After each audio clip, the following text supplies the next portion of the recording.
In today's video, we're going to talk about how do you get into IT without any experience. This is probably one of the most common questions that individuals that are new to IT that want to make that career change want to understand. How do I get into IT without experience? Because most jobs out there want you to have some level of experience. So let's dive in. First, before diving into anything, you really need to understand what do you ultimately want. Not only what position that you think you would like, which could be desktop support, network engineer, system admin, software developer, cybersecurity specialist, cloud architect, but you need to also know what are you looking for from a work-life balance in this hypothetical job or company you want to work for. What's our culture like? Do you want to travel? Do you want to work from home? Do you want a little bit of both? These are important things to understand too, and which one of those specific topics in IT allow you to live that type of lifestyle. So it's not just understanding if you like the technology and the specific topics you learn and applying those in the job, but which one will enable you to live that lifestyle. So it's just something to think about. You don't have to make that decision up front, but it's always important to think about that and to have a goal.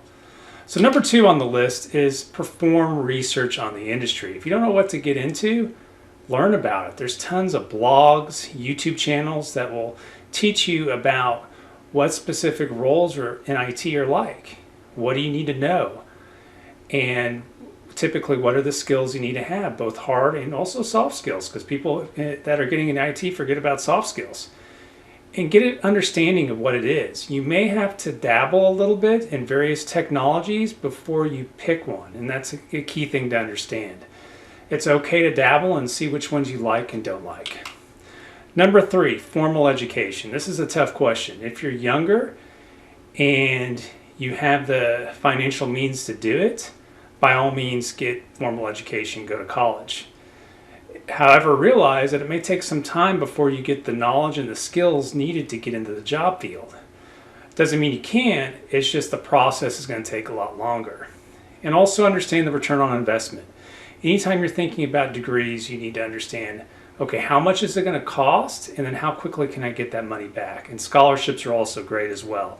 So formal education, great. It gives you a broad foundation, and you can start digging into some deeper topics, specifically around information technology. Just note that colleges and universities and formal degree tracks have a hard time keeping up, so the technology may not be completely relevant to what the field's looking for. Next is certifications. Now, if you don't have the financial means or want to spend the time going through a formal degree program, certifications are a great way to get into the industry. And the way certifications tackle most topics is they're very focused and give you a specific measured benchmark of what you need to know in order to pass the test. So when HR and when hiring managers look at certifications versus degrees, they're looking really at 2 different types of educational backgrounds. One more formal, the other one more specific on technology that can be applied in the workplace. So certifications are great, and you can even do both in parallel. If you're doing formal college, maybe do a certification on the side. So those are 2 educational options, but definitely certifications if you want the fastest turnaround. Next step is build your experience. You're going to ask me, well, how do I build experience if I don't have a job? Well, there's a number of ways you can build experience. Number 1, build a lab. Whatever you decide to focus on, you can build a lab. And with virtualization in the public cloud, it's that much easier to do it and be able to start applying those skills that you learn in fairly close to, or similar to real-world situations. You can also volunteer. Do you have a church? Do you have any other organization that requires volunteers to help set up computers to build a network? That's another great way to build experience. And be sure to show off those skills that you've learned as part of your resume to say, hey, I may not have had a job in IT, but I've done IT-related work, so make sure you document that very well. And if you're a developer, start working on your own project. Publish it on GitHub. Write a blog.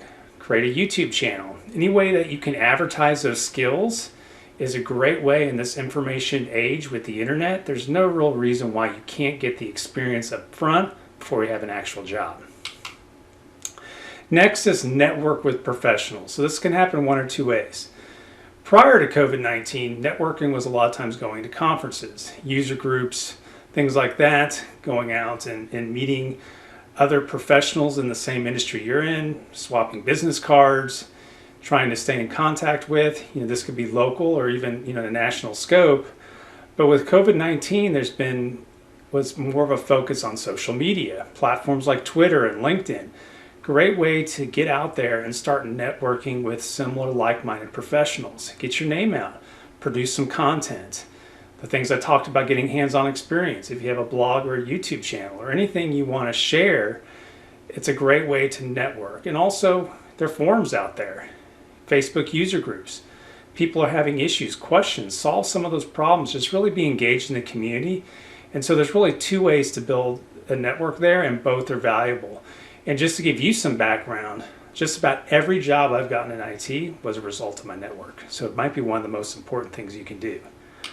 Next is find a mentor or a coach. So this is somebody that maybe has been in the industry for a few years more than you have, or it could have been in the industry or currently in the industry 10 or 15 years or 20 years.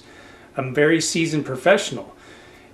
You need to ask. And a mentor or coach, some may require some type of financial payment, but a lot of times people will do it just to give back to the community. And it's a great way for you to bounce ideas off, get recommendation, get some coaching, and really just allow you to have that senior veteran professional help you go through the process without repeating the same mistakes in many cases that they already made. So to me, a mentor and a coach is extremely valuable.